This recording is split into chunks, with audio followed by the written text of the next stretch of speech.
Together with Earle Sports Bets, yeah, the twins, they be checking in. Stacking up, green is the scene that you're stepping in. Winning is a trend, and we stayed making dollars. Nerd talk with the sports betting scholars. Yeah, it's R.I.P. to the bookies. R.I.P. to the bookies. R.I.P. to the bookies. R.I.P. to the bookies.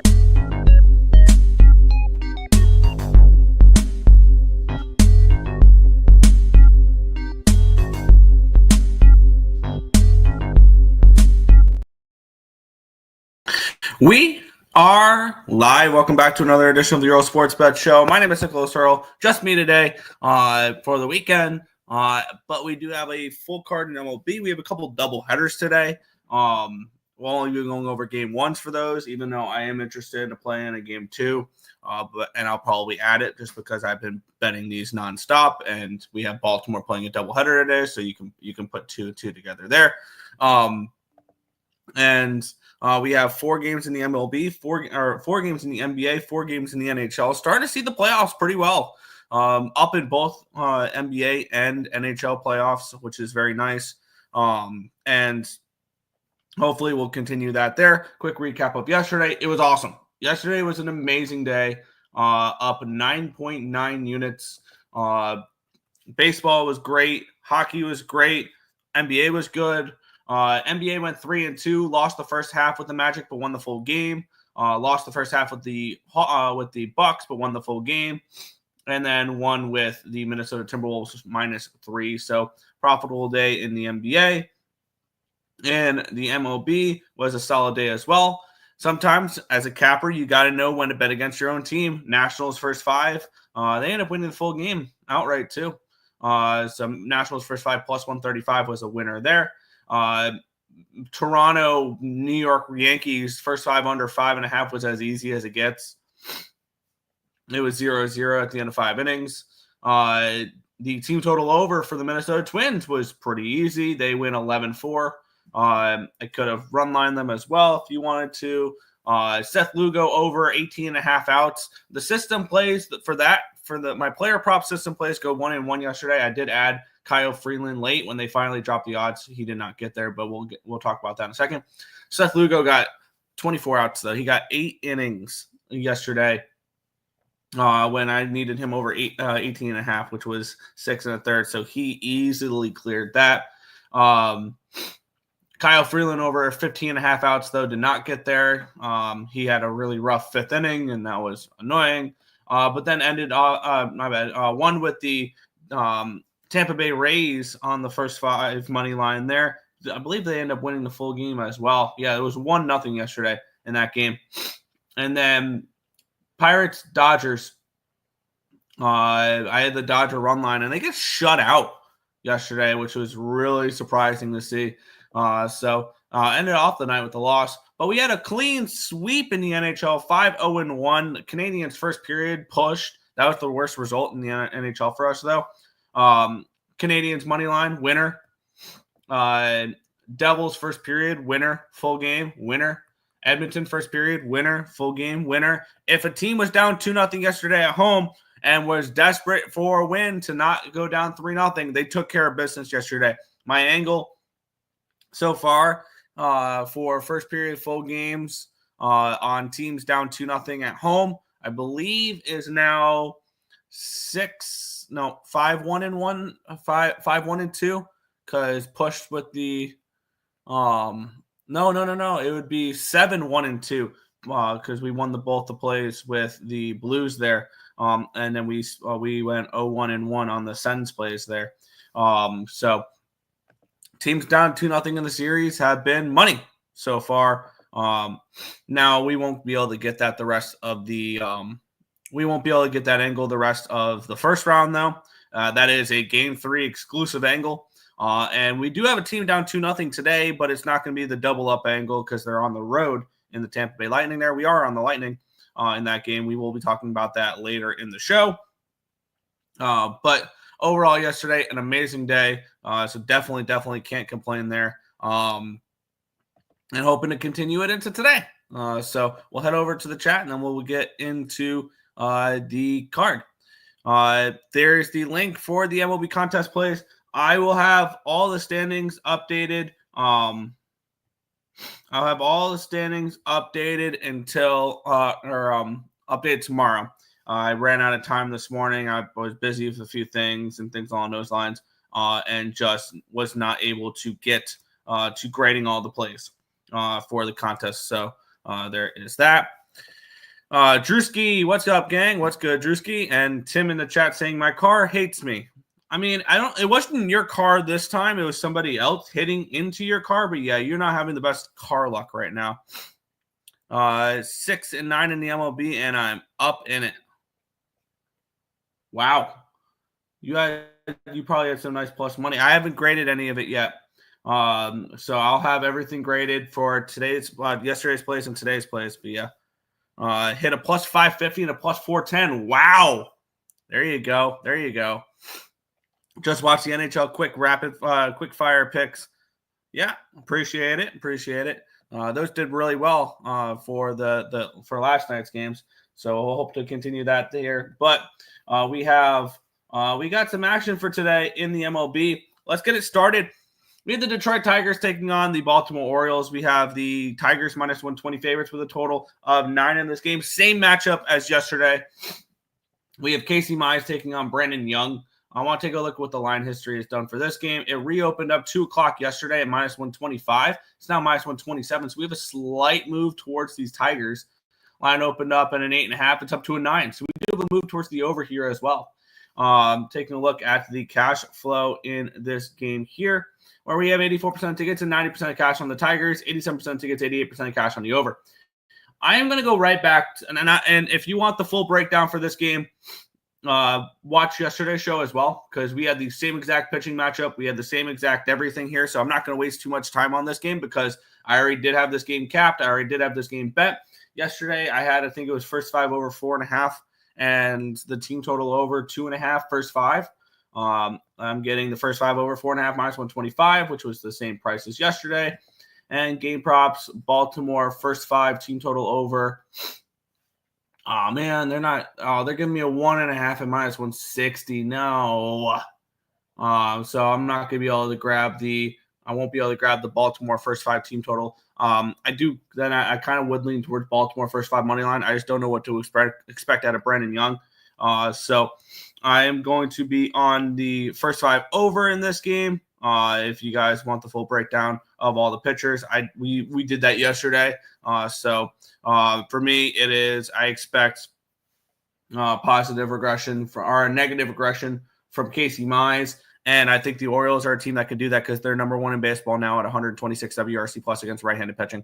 So I do think that they can get to Mize in this game. So I'm going to be on the first 5 over 4.5 and a small lean towards Baltimore here in this one as well. I want to take a look at what the only problem is I had the first 5 team total over and they're not giving me a 2.5 at plus money anymore.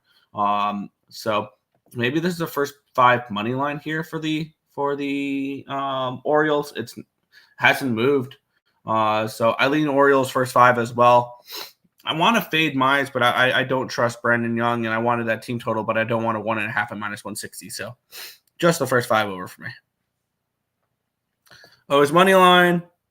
O's first 5 over 4.5. O's money line. Same place as yesterday. Yep, we're not gonna go crazy with that breakdown because we talked about it yesterday, and I believe it was the same thing for this game too. We have the Boston Red Sox taking on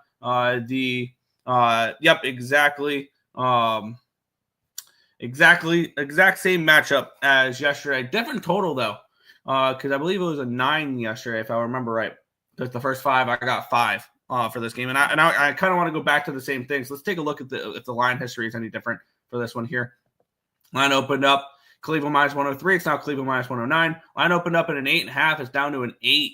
So we do have a move towards the under. That might keep me off of the first 5 over in this one here. Oh, that I was just looking at the cash flow from yesterday. 80% tickets, 62% cash on Baltimore today. Detroit today. 94% tickets, 93% cash on the over. I'm kind of interested in Baltimore first 5 in that first game. The more and more I look at it, the only problem is I don't know if we can. I don't know what to expect from Brandon Young. So I'll just stick with my first 5 over there. We have 57% tickets and 57% cash on the Guardians. The line is moving towards them. 84% tickets and 83% cash on the over in this one as well, and the line's dropped. We have Tanner Houck taking on Ben Lively. Houck has been terrible this year, 7.66 ERA, 1.66 whip. We went over these two pitchers yesterday, my bad. Both have been bad, but I do expect better from Tanner Houck, and I think Lively is about what he is. The bullpen edge goes towards the Guardians. The hitting edge goes towards the Guardians, 107 WRC plus, which is 12th, compared to 104, which is 16th. I think I'm going to lay off the first 5 over in this game. I'll just take the Guardians full game money line. Both these bullpens are fully fresh and ready to go as well, something to keep in mind. So I'm just going to go with the Guardians here in this spot, and I'm getting plus, nope, not plus, minus, or even money over on ESPN Bet. I think they were minus 105 yesterday, so even money Cleveland Guardians here for me on ESPN Bet. Indians money line. Yep. Good luck today, my peoples. Thank you for it. No problem. Jace Jung over half an RBI. There you go. Yesterday was a barbecue of favorites in the MLB. Yeesh got cooked. Well done. Yeah. For me, it was mainly totals. I think it was for me in the MLB yesterday. But we'll move on. We're quick with the first 2 games because we already broke down those games yesterday. Let's get into the next one, where we have the Minnesota Twins taking on the LA Angels. The Twins minus 125 favorites in this game, total 8. Easy winner with the team total over yesterday for the Twins. Taking a look at the cash or the line history of this one. Line opened up 128. It's down to a 125. Line opened up at an 8.5 minus 105. It's down to an 8 minus 110. Move towards the under. Slight move towards the Angels in this one here. Taking a look at the cash flow, 71% of tickets and 60% of the cash is on the over. And then we have 54% of tickets, 54% of cash on the Twins. A slight move towards the Angels in this game. Taking a look at the pitching matchup here in this one, Yusei Kikuchi taking on Simeon Woods Richardson. We have Kikuchi with a 3.38 ERA, 1.26 whip, 8.59 strikeouts per 9, which is 23%. 4.3 walks per 9, a 253 BABIP, a 4.32 FIP, and a 4.30 Sierra. On the flip side, Simeon Woods Richardson, 4.74 ERA, 1.63 whip, 9 strikeouts per 9, which is 22%, 2.84 walks per 9, a 386 BABIP, a 4.34 FIP, and a 4.16 Sierra. Bullpen edge going towards the Twins pretty significantly. The hitting edge actually pretty significantly goes towards the Angels in this game, as the Twins against lefties are 29th in baseball at a 48 WRC plus. They've been pitiful versus left-handed pitching this year. And on the flip side, the Angels are league average versus righties, 99 WRC plus, which is 21st in baseball. Not a game I'm particularly thrilled about. I guess I would slightly lean towards unders in this game. I do think Simeon Woods Richardson can pitch fine against the Angels, and I think Kikuchi throws well against the Twins team that can't hit lefties right now. So this would be leans towards unders for me if I'm getting involved, but not one I'm particularly interested in betting for today. We'll keep it going. St. Louis Cardinals taking on the Milwaukee Brewers. We have the Cardinals minus 145 favorites with a total of 7.5 in this game. Taking a look at the line history here between Quinn Priester and Sonny Gray. Line opened up at a minus 145. It's now a minus 147. So move towards the move towards the Cardinals slightly in this one. Line opened up at an 8 minus 110, down to a 7.5, down to a 7. Wow, so a full run line movement down. I mean, my first thought was an under in this game. I like both these pitchers. Maybe not, though. We have 60% tickets and 51% cash on the over. We have 50% tickets and 67% of cash is on the Brewers in this game here. Quinn Priester's been good so far, but he's somebody I have kind of circled as a potential negative regression candidate. 1.93 ERA, 1.43 whip. 7.07 strikeouts per 9, which is 19%, 5.79 walks per 9, a 263 BABIP, a 4.31 FIP, and a 4.91 Sierra. On the flip side, Sonny Gray at 3.41 ERA, 0.86 whip, 9 strikeouts per 9, which is 26%, 1.24 walks per 9, a 225 BABIP, a 3.89 FIP, and a 3.10 Sierra. Bullpen edge goes towards the Brewers. Hitting edge slightly towards the Brewers here, 107 WRC plus, which is 11th, compared to 106, which is 13th.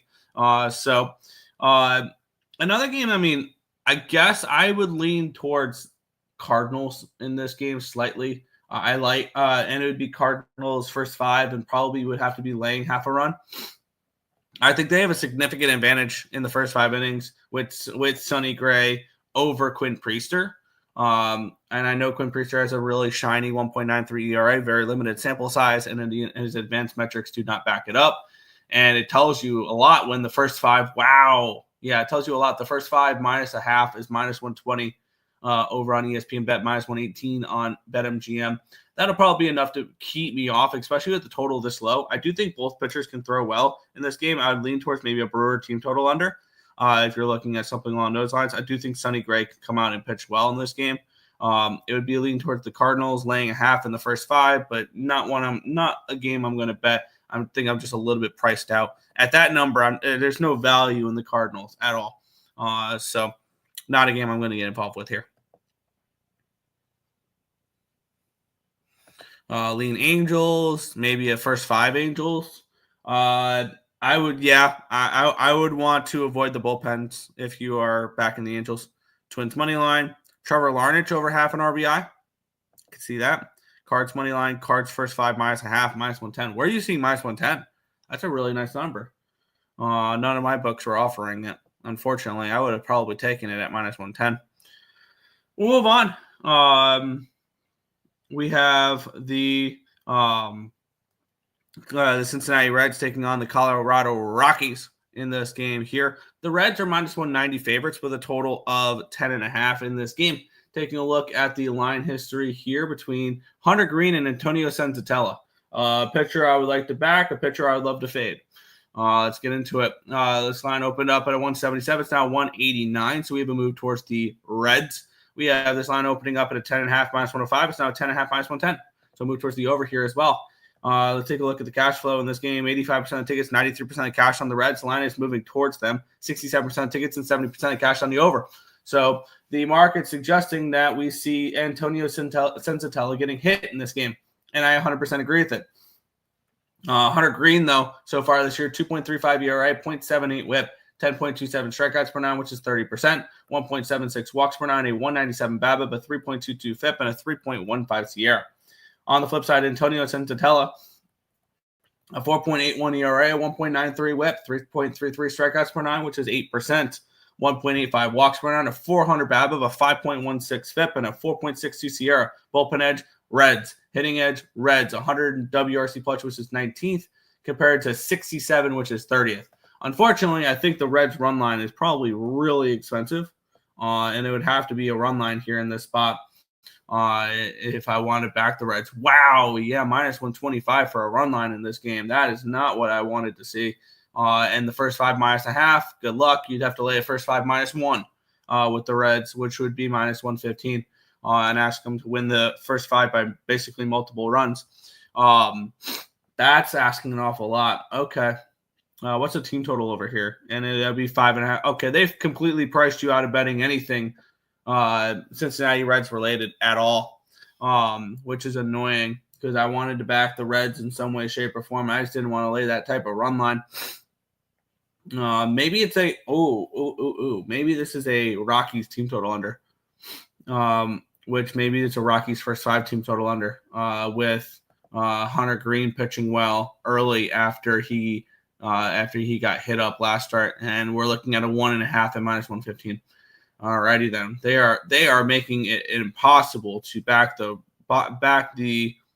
Reds in any way, shape, or form in this game. Minus 145 for minus 140 for a team total under 4.5 for the Rockies. It's just unbettable at this point. That's the only problem is I want to back the Reds. I really, really do. They're unbackable, though, at this price. Like, this is a little bit much to be trying to lay this type of number with the Cincinnati Reds. But it's absolutely Reds or no bet. I just don't know how to bet it because I don't want to lay minus 125 on a run line. I don't want to lay minus 140 on a team total. I don't want to lay minus 1 in the first 5. I don't want to lay minus 140 on a team total under. I would love it. I would love to know a way to bet this game because I just don't know. So it's going to end up being a pass in this game. It's Reds or no bet, but they're too expensive for me. Bet Rivers, fair. Nick Martini under half a hit. Red smash, yeah. Pass on the side. Green outs 17 over 17 and a half. I don't hate that. And maybe this is just you lay the run line with the Reds and move on. Maybe that's what it is. And it's minus 125. Maybe it's just you lay the run line with the Reds. Have the bullpen advantage, have the starting pitching advantage. They're not going to hit Hunter Green. I think this is a game the Reds go in and dominate. Yeah, I'm just going to take the run line. Minus 125 over on Bet365. Don't love laying this type of number, but at this point, I'm very confident in the Reds to win this baseball game today. It's just the only problem was the price.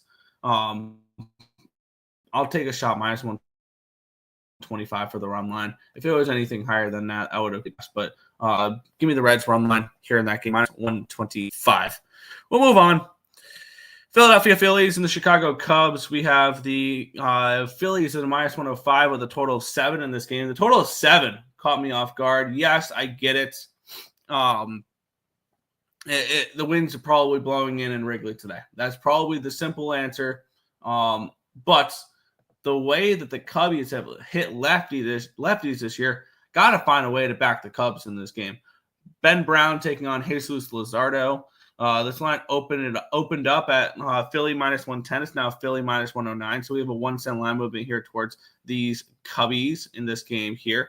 Line opened up at a 7 at even money. It's now 7 at plus 106. So we have a move towards the under in this one as well, suggesting that we probably see Ben Brown pitch well in this game here. Looking at the cash flow in this one, we have, where is it? There we go, 57% of tickets and 53% on the Cubs. And then we have 89% tickets and 87% of the cash is on the over in this one here. The wind is blowing in 17 miles an hour. So, yeah, the total 7 makes sense on this one here.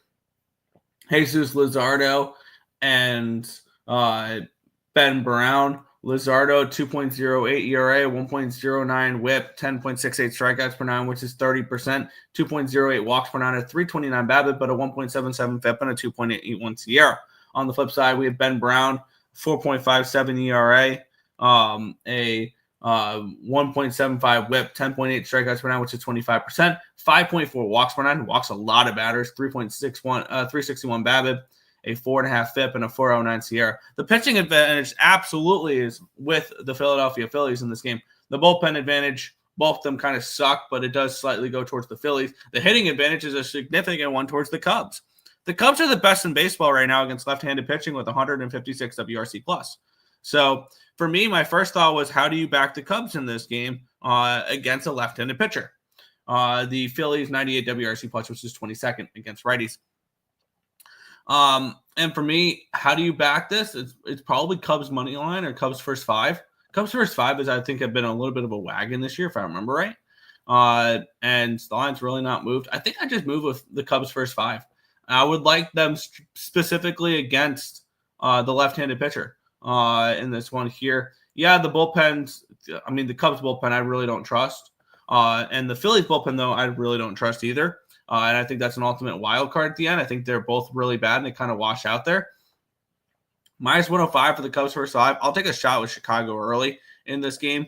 I believe I saw a stat that they're 23-4 in the first 5, something along those lines. So far this year, they've been unbelievable. First 5 money lines so far this year. So I'm going to go take a shot here. Cubs first 5, minus 105 here in this one. I see this as an opportunity to back the best team in baseball so far versus left-handed pitchers at a reasonable number.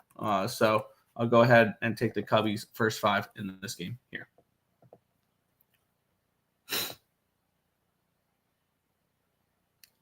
Let's see. Reds somehow disappoint and lose. Fair. Cold again in Chicago. Supness, Cubs money line. Yes. Seiya Suzuki over half a double. 5-1. White Sox and Red Sox money line. Going at it again. There you go. Forgot to add plays yesterday, I think, because I was door dashing. Fair. I was dashing yesterday as well. So yeah, I do that after the show. Philly money line. Fade Phillies away to Lex. Nope, we're not doing locks. Nope. Phillies money line. New York Yankees would have been minus 205 cash cow, but it was postponed. Yeah. Mariners super sold yesterday. I was looking. I mean, there was no way I was laying that number with the Mariners at all yesterday. Not a chance. I'm about to be dashing soon. Hell yeah. There you go. We'll move on, though. A game that Tim and I were spot on about yesterday. Sometimes a good capper knows when to fade their own team. We faded the Mets yesterday, and we were successful doing so. I had the first 5, decided the full game with the Nationals. That was just a national spot all day long. But let's take a look at this one here. We have Clay Holmes taking on Brad Lord in this matchup here. Minus 175 for the Mets, total of 9.5. Line opened up at a 7, minus 110, or minus 170, my bad. Now it's minus 177. Opened up 9.5 money. It's now 9.5 plus 102. A slight move towards the under in this game here. We have 64% tickets, 65% cash on the over. We have 83% tickets. 91% of the cash is on those New York Mets. And for me in this game, I mean, I think the Mets bounce back, but they're probably just a smidge too expensive here in this spot because you're looking for probably a run line in this game, and you're looking for a run line on the road, which are always stupid expensive. We're looking at minus 110 on a run line with the Mets. Taking a look at the pitching matchup, we have Clay Holmes taking on Brad Lord. Brad Lord, more of a 3-4 innings type of guy. I think he's starting up to the 5-inning range. Holmes has been good this year. 3.16 ERA, 1.36 WHIP, 11.92 strikeouts per 9, which is 30%, 4.56 walks per 9, a 3.44 BABIP, but 2.13 FIP, and a 3.40 SIERA. On the flip side, Brad Lord, a 4.73 ERA, 1.88 WHIP, 6.75 strikeouts per 9, which is 16%, 6.08 walks per 9, a 3.81 BABIP, a 3.78 FIP, but a 5.37 SIERA, which is the second highest on the slate other than Brandon Young, who has 1 game of sample size. The bullpen advantage is a massive one towards the New York Mets, and the hitting edge slightly goes towards the Nationals, 105 WRC plus, which is 15th, compared to 99, which is 20th for the New York Mets. To lean towards the Mets to bounce back in this game for me, they're just a little bit too expensive. Maybe you look towards a team total over for the Mets, which you're getting 5.5, unfortunately. So you're asking them to score 6 runs. Not something I like to take. It's like 4.5s in hockey team totals. I don't like taking those. Because for me, team totals, it's 3.5s in hockey, 4.5s in baseball is like the highest I'd like to go. Maybe some core starts I'll go towards 5.5, but I don't like doing that too much. So ultimately, it's a little bit too expensive for me to back the Mets in this game. It would be Mets or no bet, but not betting it. Let's see. U-2. Man, I tell you, people who cannot tip starting at $3 and then $2 per 5 minutes for delivery time should order. I've done 10 to 15. Here's the thing: you gotta know what orders to accept and which ones not to. For me, I need at least $1 per mile in order to do that, at least. So you get those $3 orders for 7 miles. That's an easy decline for me. I have no interest in that whatsoever. And usually I look for orders that pay at least $5, at least. So that's something to keep an eye out. Door dashing could be very good if you know what you're doing. But yeah, especially kids, high school. Yeah. Oh yeah. And I was a server as well years ago. And yeah, kids don't know how to tip and stuff like that. Oh, absolutely. Yeah. Mets game 1, Nats game 2. Nats won game 1 yesterday. Pass pricey. Damn, Lex, I stopped going there. Yeah. Nats money line, especially if they ain't tipping. Yeah. Double digit wins out, overcast guys, and the Nats. Yeah, I can understand why the totals are 9.5. In that one there. for that. Elementary. Mets bounce back. Yeah, I could definitely see the Mets bouncing back in this game, but too pricey. Yep. Maybe you tie the Mets and the Reds together. For those who like to parlay Mets-Reds two-teamer, could be an interesting look. We'll move on, though. The Oakland Athletics taking on the Chicago White Sox. We have the Athletics minus 220 favorites with a total of 9 in this game. Let's take a look at the line history in this one here between Jeffrey Springs and Griffin Canning. Not Griffin Canning, Jonathan Cannon. Line opened up 195. It's now 230. Line opened up at a 9.5. It's now 9. So we have a move towards the Athletics. We have a move towards the over in this, or towards the under in this game. Taking a look at the cash flow in this one here. We have 82% of the tickets and 80% of the cash is on the Athletics in this game. And then we have 79% of tickets and 81% of the cash is on the over in this one as well. I mean, the White Sox, here's the thing. I'm not going to lay this number with the Athletics. Just not going to do it. It's just too expensive for the Athletics. The question is, do you want to back the White Sox at this number? And for me, let's take a look at the pitching matchup. Jonathan Canning, a 4.81 ERA, 1.56 WHIP, 8.14 strikeouts per 9, which is 20%, 5.55 walks per 9, a 279 BABIP, but 5.45 FIP, and a 4.94 SIERA. On the flip side, Jeffrey Springs, 5.64 ERA, 1.66 WHIP, 9.27 strikeouts per 9, which is 22%, 5.64 walks per 9, a 302 BABIP, a 5.18 FIP, and a 4.74 SIERA. So we expect better at Jeffrey Springs than we do Jonathan Cannon. Bullpen advantage, obvious one towards the Athletic. Hitting one as well. 113 WRC plus, which is 7th, compared to 55, which is 27th against lefties. The White Sox do struggle against left-handed pitching. They struggle against everybody, but left-handed pitching is not a forte for these Chicago White Sox. For me, it is a no play in this game. It's just way too expensive to back the Oakland Athletics. They should win the game. They should cover a run line, but am I laying anything like that? Simple no in this one here. Sorry, I meant Tigers game 1 and Orioles game 2. Got now. Okay, gotcha. White Sox. It's a Sox Saturday. Haven't seen a card in a while. Has Tim not been posting them? Yeah, I'll message Tim about that. I thought he posts them. I apologize. A's run line. First time betting against the Sox all year. Canning is trash. All right, A's are nothing. What's the A's team total? Maybe that's an interesting way to approach it. Oakland team total.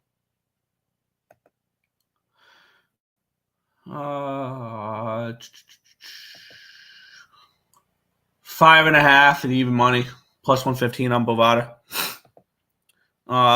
Send me your card after the show, and I'll put stuff on the site. All right, appreciate it. We'll move on. The Texas Rangers taking on the San Francisco Giants. The Giants minus 130 favorites with a total of 8 in this game. Taking a look at the line history in this one here, where is this one here? Giants and Rangers. So the interleague section. There we go. Robbie Ray and Tyler Mahle. Line opened up at a minus 110. It's now minus 135 for the Giants. Line opened up at a 7.5, minus 120. It's now an 8 at minus 102. Move towards the over here as well.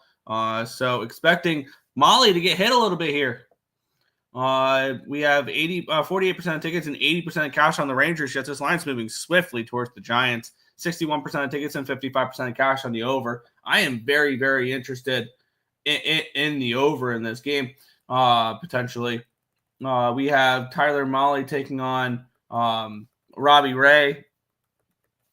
We have Mahle, a 0.6 ERA, 0.83 WHIP. 8.44 strikeouts per nine, which is 25%, 4.05 walks per nine, a 156 BABIP, but 2.5 FIP, and a 4.09 SIERA. Robbie Ray struggled this year, 4.07 ERA, 1.56 WHIP, 9.25 strikeouts per nine, which is 23%, 6.66 walks per nine, a 254 BABIP, a 5.86 FIP, and a 5.06 SIERA.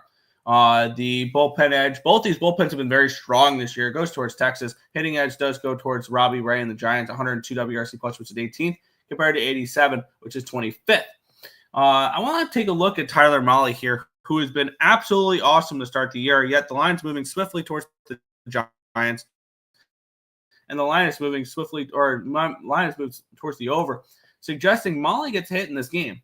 I want to take a deeper look at this because I would like maybe a Giants team total over or a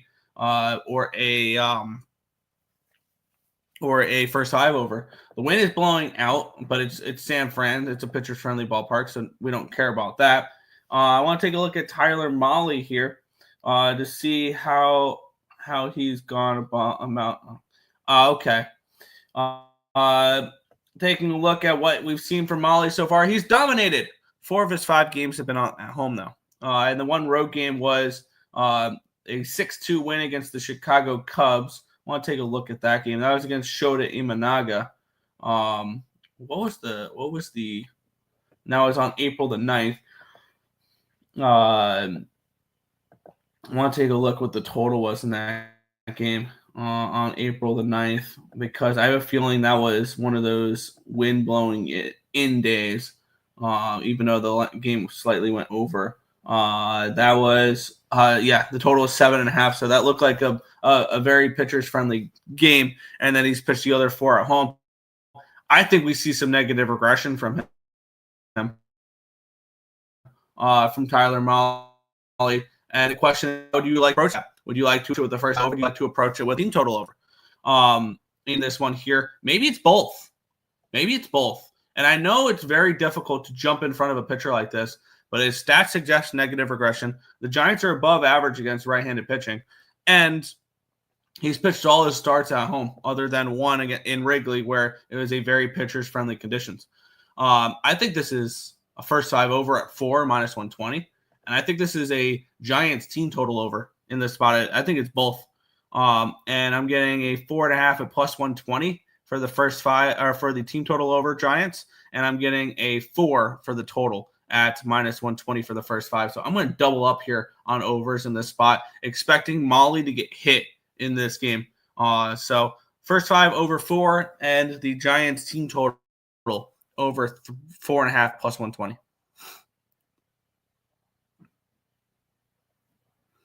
Heliot Ramos under half a hit. Okay. Thanks, Tim. Giants first 5 money line minus 120. I could see that. I think that's a good way to go at it as well. I think the Giants get to them. We'll move on, though. We have 1, 2, 3, 4, 5 games remaining in baseball. We're moving a nice swift play. I like these type of pace with the shows when you move a little quicker and it's not dragging out for 2.5 hours. I don't mind these type of shows, especially on the weekends. We have the Kansas City Royals taking on the Houston Astros, minus 130 for the Stros, total of 8 in this game. Cashed easily yesterday with Seth Lugo over outs after the doubleheader. We have a situation in this game here. And let's take a look at the line history of this game here, where we have Valdez and Mike Waka on the mound here. Line open up 120. It's now 130 for the Astros. Line open up 8 minus 115. It's just clipped down to a 7.5 minus 115. So a move towards the under here and a move towards these Stros in this game. Taking a look at the cash flow, 59% of tickets and 85% of the cash is on Houston. The line's moving towards them. And then 64% of tickets and 69% of the cash nice is on the over in this one as well. And this line just moved towards the under. So kind of interesting line history there. But for me in this spot, I'm kind of interested in the Astros. So slight lean towards that. Taking a look at the pitching matchup between Waka and Valdez. Framer Valdez, a 4.5 ERA, 1.36 whip, 8.36 strikeouts per nine, which is 22%, 3.54 walks per nine, a 321 BABIP, but 3.49 FIP, and a 3.80 SIERA. On the flip side, Waka, 4.15 ERA, 1.31 whip, 6.92 strikeouts per nine, which is 18%, 3.46 walks per nine, a 288 BABIP, a 3.14 FIP, and a 4.58 SIERA. Bullpen edge, a significant advantage towards the Astros in this game. Hitting edge goes towards the Astros as well. 90 WRC plus, which is 24th, compared to 76, which is 22nd. I think everything correlates here in this game for me to go ahead and bet the Astros in this spot. And it would be full game in this one. And with the line moving down, it will just be money line rather than taking a shot with the -1, unless it's gotten that expensive, which I don't think it has. I think it's still minus 135 is the best available number. A little expensive there.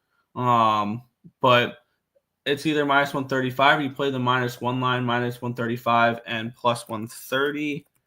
And it's minus 102 for the Astros, -1 in this game.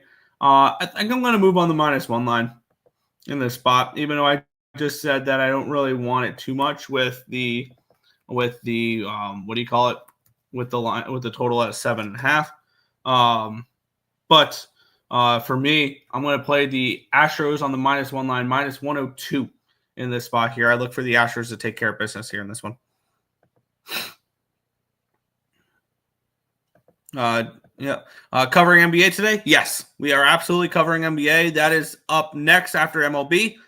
We have Braves, Diamondbacks, Rays, Padres, Pirates, Dodgers, Marlins, Mariners, before we get into Cavaliers, Heat, Thunder, Grizzlies, Nuggets, Clippers, and Rockets, Warriors. So we have a few baseball games first, but we absolutely will be going over the NBA. Astros -130, Astros -1. Morning, what's good, Fernando? I like the -1 better. Yeah, and I don't mind pushing. I don't care about pushing or compared to whatever. If it means I'm laying 33 cents less of juice, I will do that. I have no problem with it whatsoever. We'll move on. The Arizona Diamondbacks -115 against the Atlanta Braves. Our total of 9.5 in this game here. Grant Holmes and Merrill Kelly, your pitching matchup here. Line opened up at a 118. It's now a 113, so we have a slight move towards Atlanta. Line opened up at a 9 at -120. It's now a 9.5, but it's heavily juiced towards the under, -125 for the under in that one there. 67% of tickets and 55% of cash is coming on the over, and the line is moving towards the under. Or no, it's moved towards the over in this spot here. Then we have 41% of tickets and 51% of cash is on the Braves. Taking a look at the pitching matchup here between where is it? Where's Atlanta? Is it not on the? Do I not have it on the spreadsheet? Should be. Why is this? Did I accidentally cut it off and I didn't? No. Where is Atlanta? Should be on this. Should be on the sheet. Where is it? Let me redo everything here in this one. Where is it? Oh, I didn't go down far enough. That's what it was. Okay. Here it is. Cool. Let me just copy and paste real quick, and we can continue on. It was the late games that did not get copied correctly on my spreadsheet. So let's go ahead and boom. Nope, I did that wrong. I have to post the values. Values only. Perfect. All right. Which that means I don't have the hitting stats for these teams. That's good. That's annoying. Cool. So yeah, let's get into it. Grant Holmes taking on Merrill Kelly. And this is two righties, right? Two righties. Yes. We have Grant Holmes at 3.22 ERA, 1.21 WHIP, 8.87 strikeouts per nine, which is 24%, 5.64 walks per nine, a 204 BABIP, a 4.24 FIP, and a 4.70 SIERA. On the flip side, Merrill Kelly. Merrill Kelly, 4.73 ERA, 1.16 whip, 7.09 strikeouts per nine, which is 19%, 3.71 walks per nine, a 224 BABIP, a 4.26 FIP, and a 4.60 SIERA. Bullpen edge goes towards the Diamondbacks here. The hitting edge goes towards the Diamondbacks as well. The Braves are 14th in baseball against right-handed pitching, 105 WRC plus. The Diamondbacks are third at 124 WRC plus. So everything is telling me if you want the Braves, cut this game down. And the Braves do look like the appealing side in this one. And I want to take a look what this first five has done in this one here with this line. The line opened up at a line opened up minus 115 for the Diamondbacks. It's now minus 120. So we do a slight move towards them there. But for me in this game, it feels like the Braves early is the way you want to approach this game. And that's kind of where I want to go in this one here. I want to take a look at what the best available number here is Braves first five, because Grant Holmes is somebody who he's pitching okay. Merrill Kelly's okay as well. And if you want the Braves, it's early, first five rather than full game. It's even money.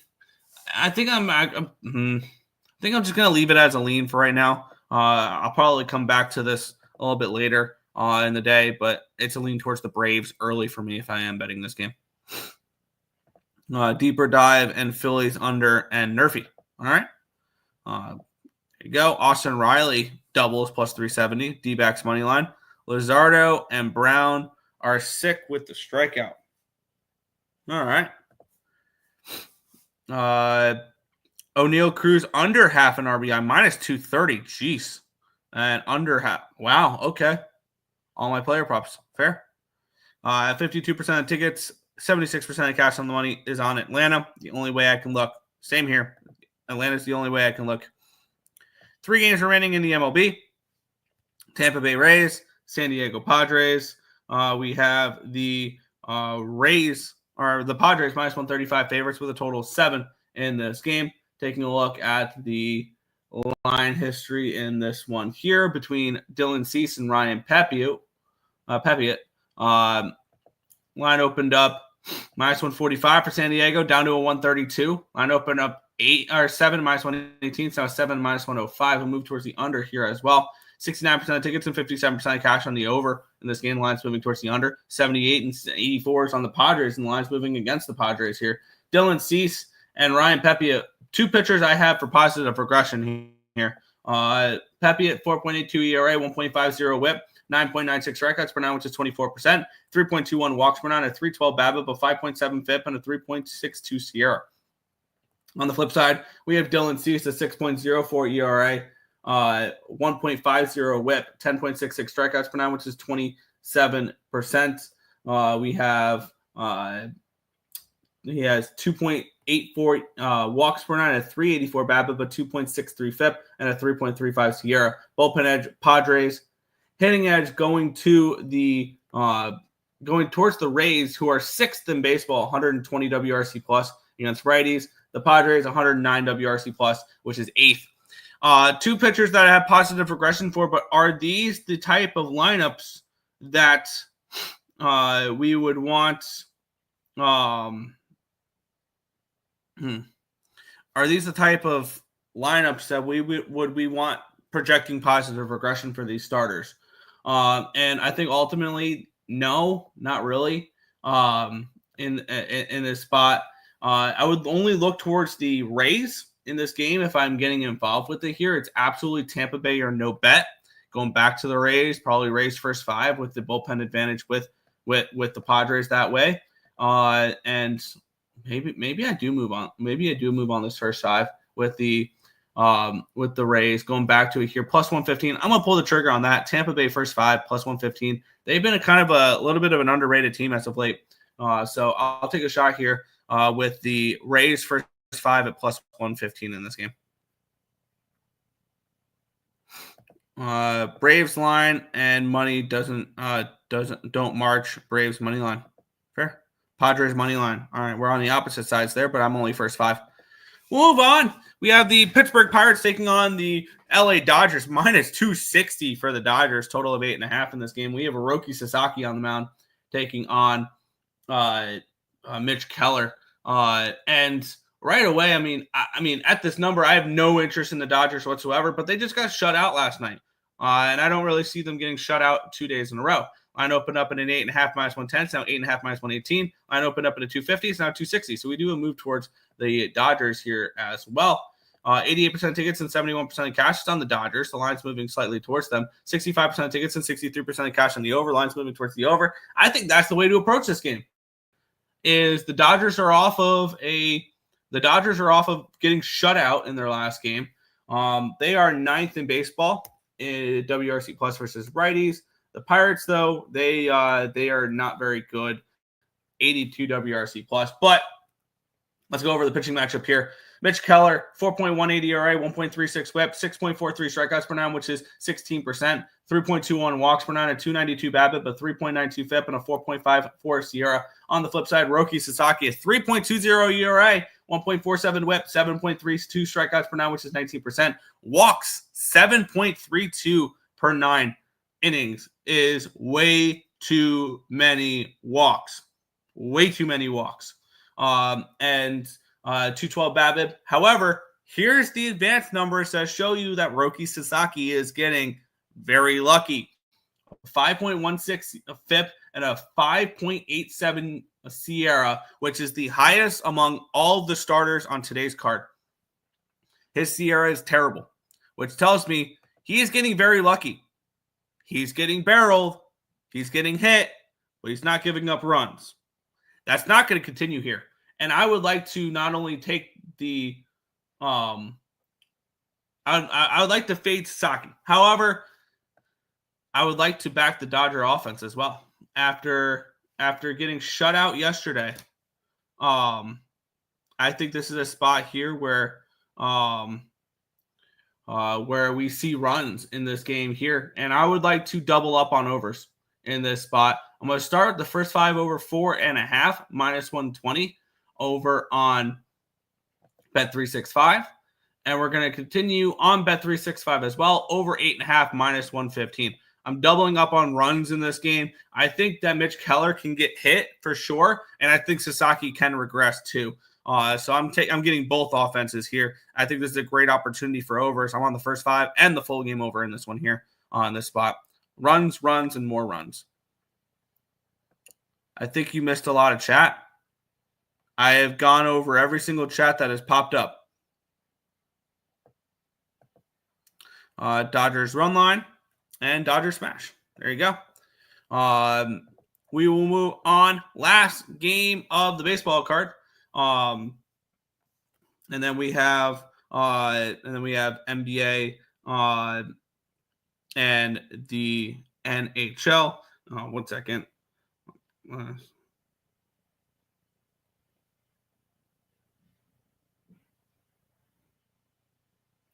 Sorry, I had to respond to a text. We have the Seattle Mariners taking on the Miami Marlins, minus 215 favorites with a total of 7.5 in this game. Connor Gillespie taking on Luis Castillo. Line open up 220. It's down to a 225. Line open up 7.5 and minus 110. It's now 7.5 minus 122. Move towards the over and move towards the Mariners, suggesting Gillespie can get hit in this game. 80% tickets, 80% cash on the Mariners. Lines move slightly towards them. 88% tickets and 89% cash on the over here as well. Luis Castillo, Connor Gillespie, your pitching matchup here. Gillespie, 6.75 ERA, 1.42 whip, 7.88 strikeouts per 9, which is 19%. 3 walks per 9, a 297 BABIP, a 4.57 FIP, and a 4.22 SIERA. On the flip side, Luis Castillo, 4.44 ERA, 1.59 whip, 7.86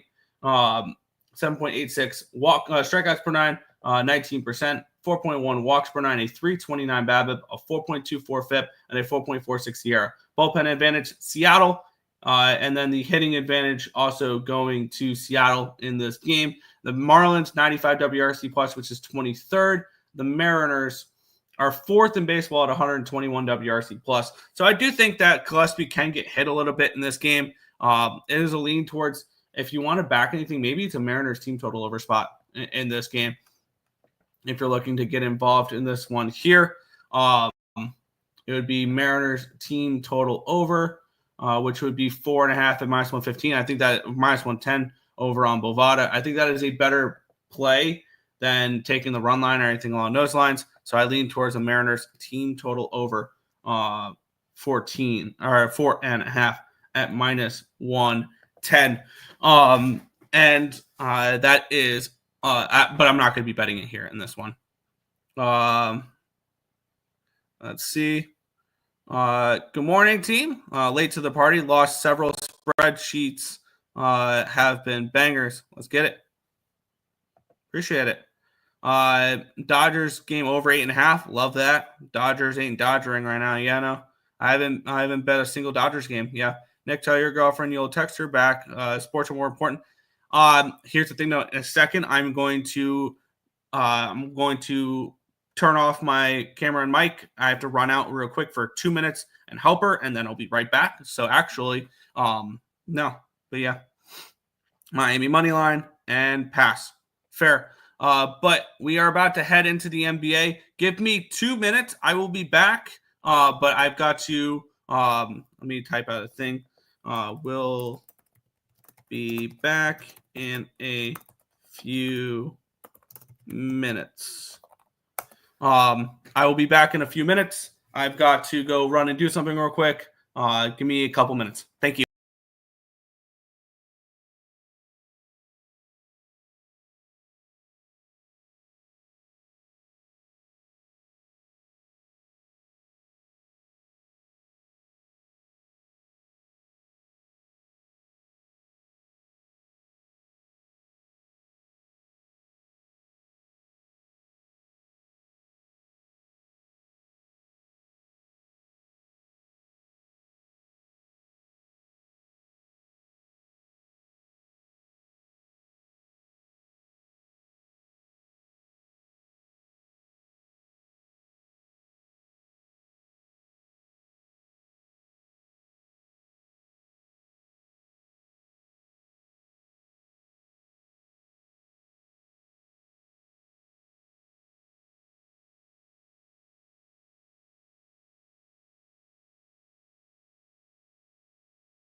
All right. Thank you for your patience. Thank everybody for your patience.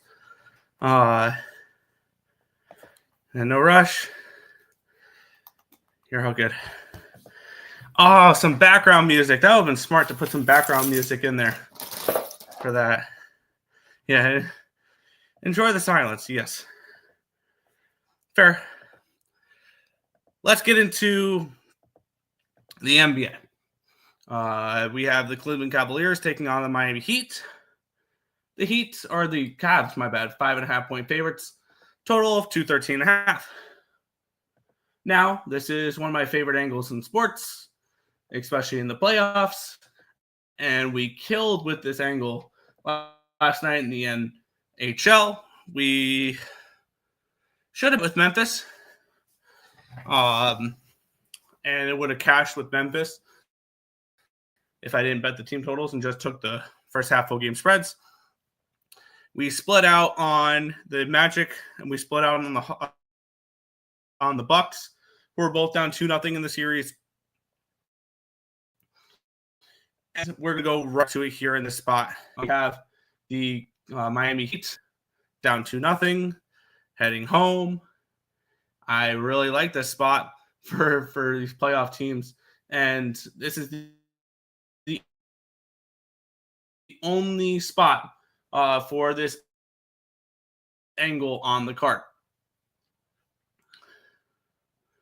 As I'm waiting, we'll take a quick game here where we have, as I wait for this to load too, we have 66% of the tickets and 51% of cash is on the Heat in this game. The lines are, I'm waiting for the line history to load, but definitely more public than I thought the Heat would be in this game.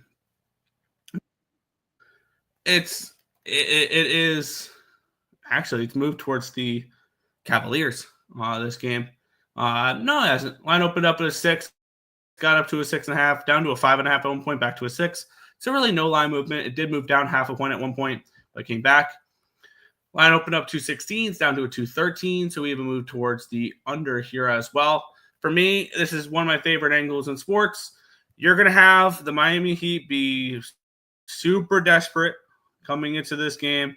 And I think that's going to create an opportunity where they are going to show up, give the best that they can, and keep, at the very least, keep this game close.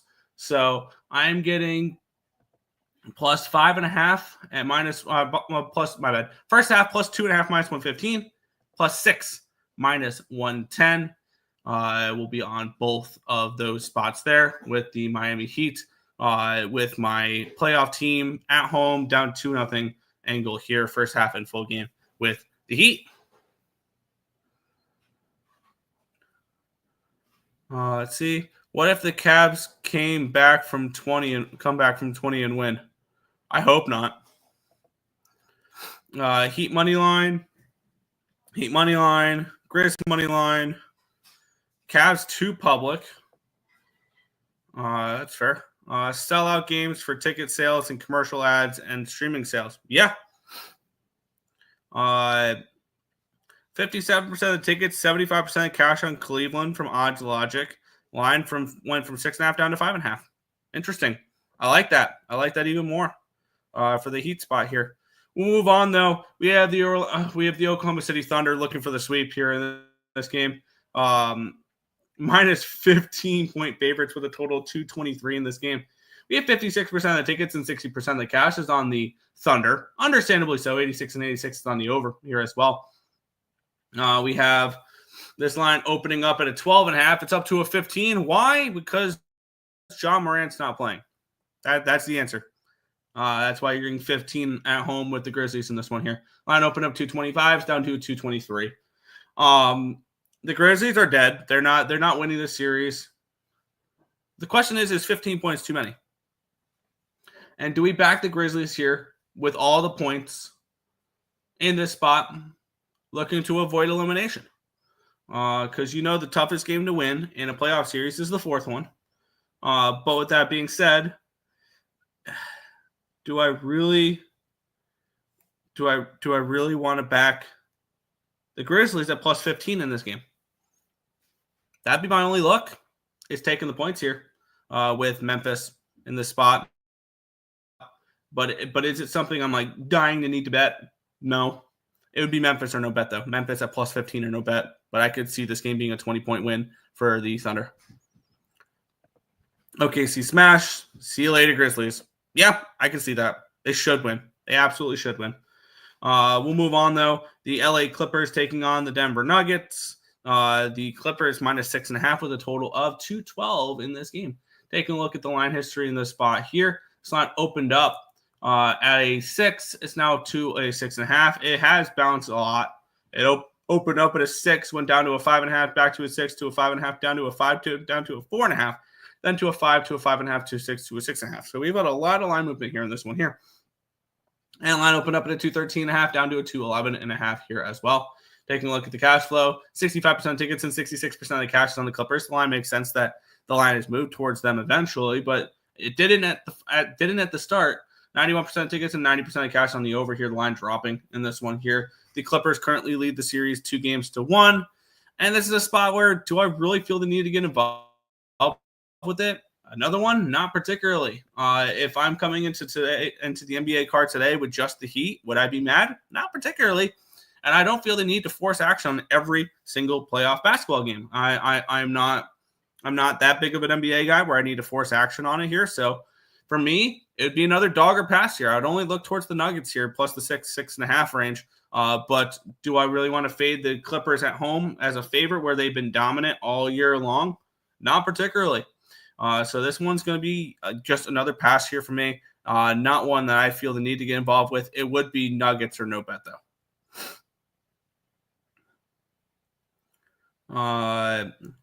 I watched last game. Grizz are terrible without Ja. Yeah. They're bad without Ja, but they weren't expecting to play without Ja Morant in that game. So maybe they've had a few days to prepare to their lineup without Morant. Maybe this is where they step up. And everybody's counting them out. They're down 3-0. That's a dangerous spot for them. Who knows? I think that the Grizzlies are plus the 15th to play. And the more I think about it, the more I want to add it, but I don't know if I'm going to. Grizz under. Clips under. I can see unders. Nuggets are cold. Yeah, they've not been that good. Clippers smash. Nuggets got to rebuild next year. I wouldn't say rebuild. Maybe retool. Figure out your bench a little bit better and things along those lines. Laying points, taking the alt minus 9.5. Fair.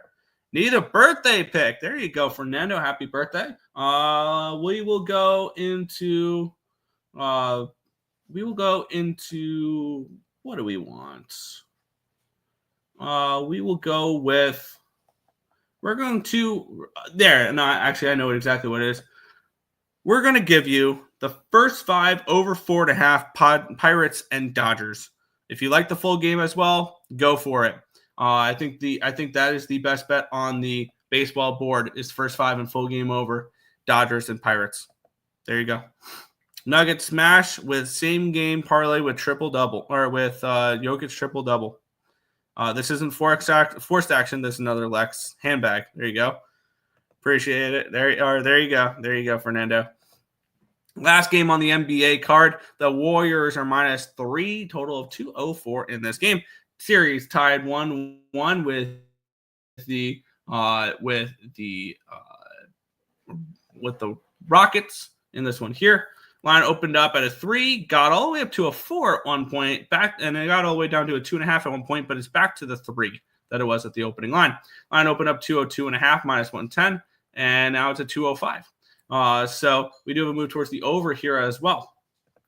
86% of tickets, 89% of cash on the over. Line makes sense that it's moving towards said over. And then we have 64% of tickets and 65% of cash on the Warriors here in this game. I don't think I took the first game of the. Oh no, I've been on the Rockets both games. That's what it is. I've been on the Rockets both games. Really don't have an interest in this game though. In this spot, I would lean towards probably going back to the Rockets at a +3 plus 3.5 range. But do I need to force action in this one here? Not particularly, but I do think the Rockets can take care of business in this game. The Warriors have looked really good over the last little bit of the season. I do think the Rockets are still the better overall team, though. They're just a little bit less experienced. I do think the Warriors probably win the series, but I think the Rockets can win this game. And then if the Rockets win this game, you look at the Warriors in Game 4. I think it's one of those series that can go back and forth for 7 games potentially. So I would only look towards the Rockets here in this one. Warriors smash. Warriors favored for a reason. Yeah, they're at home. They're at home. That's why they're favored. They're at home. Rockets money line. Yeah, that'd be the only way I can look in this game. But we'll move on. We'll go from the NBA to the NHL. So for me in the NBA, it is just the Heat first half of the Heat for full game. Leaning towards Memphis in some way, shape, or form. Lean towards the Nuggets and I lean towards all the dogs today, but only took the Heat for that. Let's get it started here with the Tampa Bay Lightning and the Florida Panthers. Minus 145 for the Panthers, total 5.5. Now, the Panthers do lead this series 2-0, and usually when a team is down 2-0, I'll be on first period full game money lines with them. I'm only on the full game money line with the Tampa Bay Lightning in this game because they lost both games at home. And this could easily be – I see this as a way easier situation to sweep in. And if the Panthers take Game 3, they probably sweep this series. I think this is the most. I think this is the key game because I could see the Lightning kind of giving up if they do lose this game, and it can get ugly in Game 4, and you look towards an over in Game 4 with the elimination games.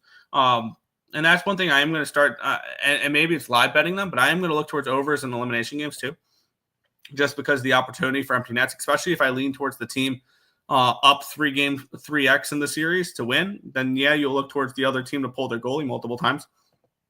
Something to keep an eye on as well.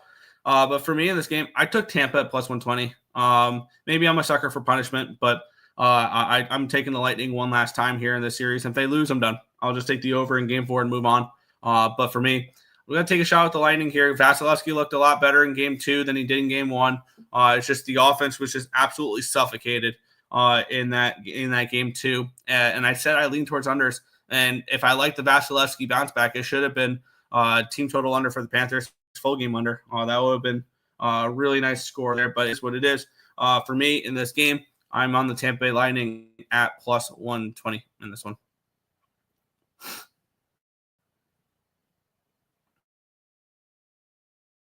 Let's see. Click. There we go. Jimmy sits out, and Golden State loses to win the next game. Fair. Jimmy ain't sitting out this game. What's good, Joe Kryptonite? Jimmy is questionable for a reason. All right. I'm not doing great. Uh-oh. What's up, Joe Kryptonite? What's going on?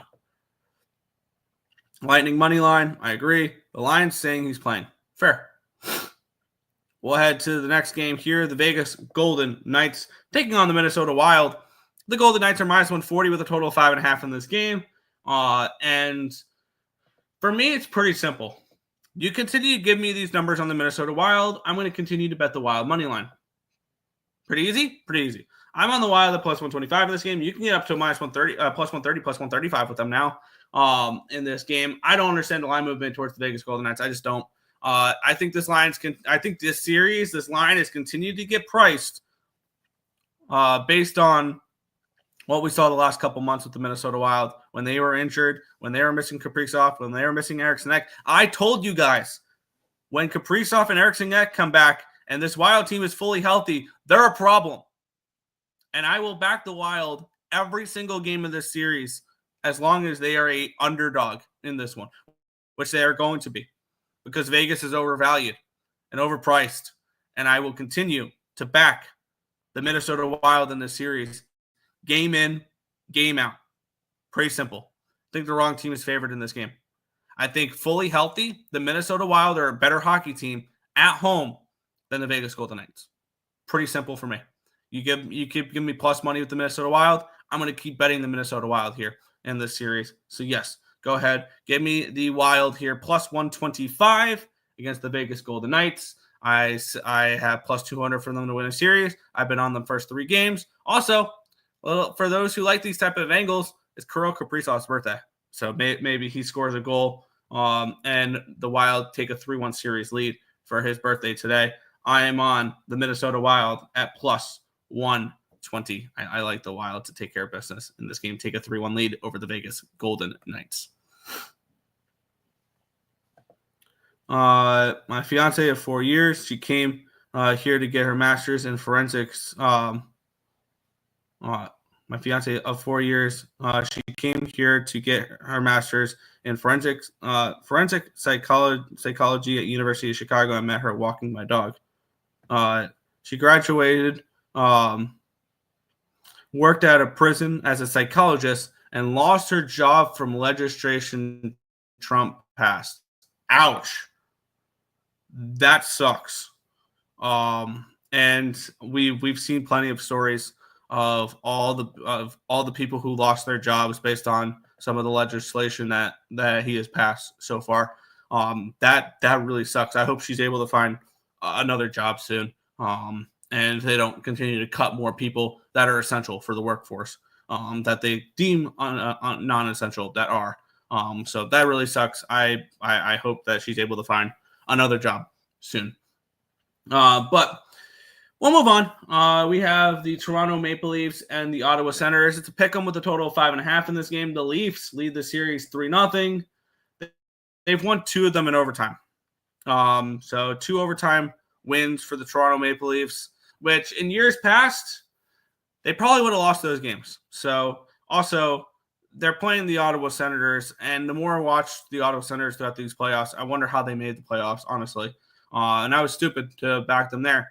We'll see what happens when they play the Florida Panthers in the next round, though, when they play a significantly tougher team. I do think the Leafs can meet their match against Florida or Tampa by that measure. But definitely Florida can take care of Tampa or of Toronto if they can get by Tampa. And I think we could see Florida represent the East in the Cup again if they knock out Tampa Bay. I think the series is probably over. Maybe the Sens squeak out a game here just to force it back to force a game 5 back in Toronto. Extra ticket sales in Toronto. The NHL would like to sell more tickets there at Scotiabank Arena and make the extra money. Another Leafs playoff game. I could see this not ending a sweep just for that, honestly. And I like the over, though. I'm on the over 5.5 in this game. I think we see goals in this spot, and especially if the Toronto Maple Leafs win this game, I could see Ottawa pulling multiple times the goaltender because you got nothing to lose. You're going to get eliminated anyway. You're going to continue to pull the goaltender until the game is over, until zeros are on the clock. And I could see the Maple Leafs potting a couple empty net goals. If you like the Maple Leafs to win this game, instead of laying -110 with the Maple Leafs or something along those lines, maybe look for a prop for the Maple Leafs to score an empty net goal, because I think that would pay out pretty nice plus money. And I could definitely see that happening if the Maple Leafs do take care of business in this game. Them scoring one, if not multiple empty net goals against the Ottawa Senators, who will continue to pull their goaltender until there's zeros on the clock. Because what else you got to lose? You're about to get eliminated and things along those lines. So I'm on the over 5.5 in this game between Ottawa and Toronto. And maybe if you're looking for props, maybe Ottawa or maybe Toronto to score an empty net goal. But yeah, for me, it is the over for me. There you go. So I just looked at game 2 for the Bo Sox. They have Walker Buehler starting versus Doug Nikhazy. Who is Doug? I'm thinking about taking Bo Sox game 1 and Bo Sox game 2. I am on the Guardians game 1. Let me get out of it. I'm on Ben Lively in the Guardians game 1. I need to take a look who Doug Nikhazy is, because I didn't look because it was a game 2 and we don't go over game 2s on the show because we want to kind of see game 1 happen first. I'm going to take a look here for his baseball reference here. In this spot, for him, he was born on August 11th, 1999 in Burlington, North Carolina. All right, Doug Nikhazy. He went to the University of Mississippi, Ole Miss, and he was drafted in the second round in the 2021 draft. This year in AAA Columbus, he has made 4 starts, a 1-0 record with a 3.44 ERA, 18 and a third innings pitched. In AAA Columbus last year, he threw to a 2.87 ERA. In how many games was it? 13 games. So he was pretty good in the minor leagues. In SEC ball, he never threw above a 3.31. So he was really good in college. He struggled in Akron in 2022, but we don't really care about that because after that, he's been pretty solid. He's been a pretty good minor league pitcher. So who knows? We'll see. But I'm definitely interested to see how Doug Nikhazy looks. Yeah. She was supposed to go back to India to get her work visa 2 weeks ago, and I walked her to the Uber with her bags. Oh boy.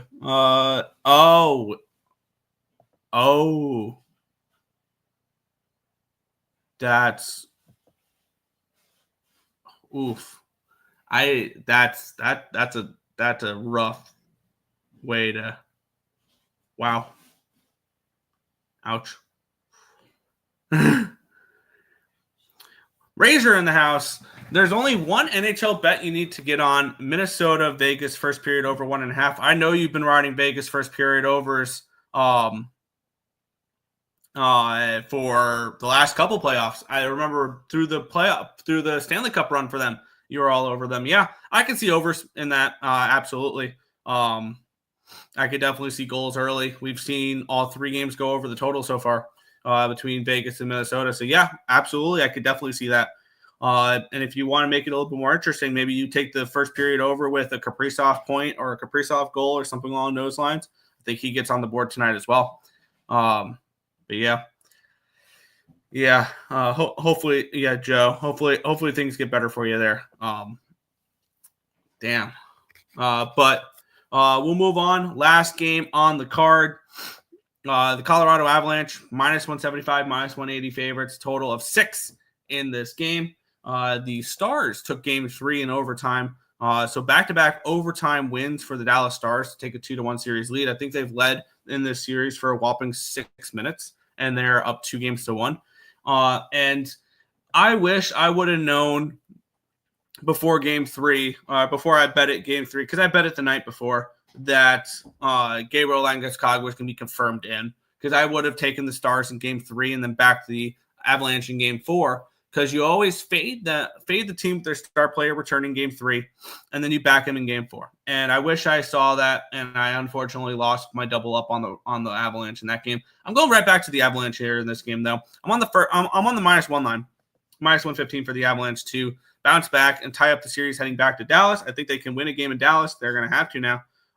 But I do think Colorado is not done in this series by any stretch of the imagination. I think they win tonight and tie up the series, and then they head back to Dallas, and they need to win 2 out of 3 from there. I'm on the Colorado Avalanche to bounce back after a kind of a lackluster performance there in game 3 against the Stars. So for me, I'm on the Colorado Avalanche on the -1 line, -115.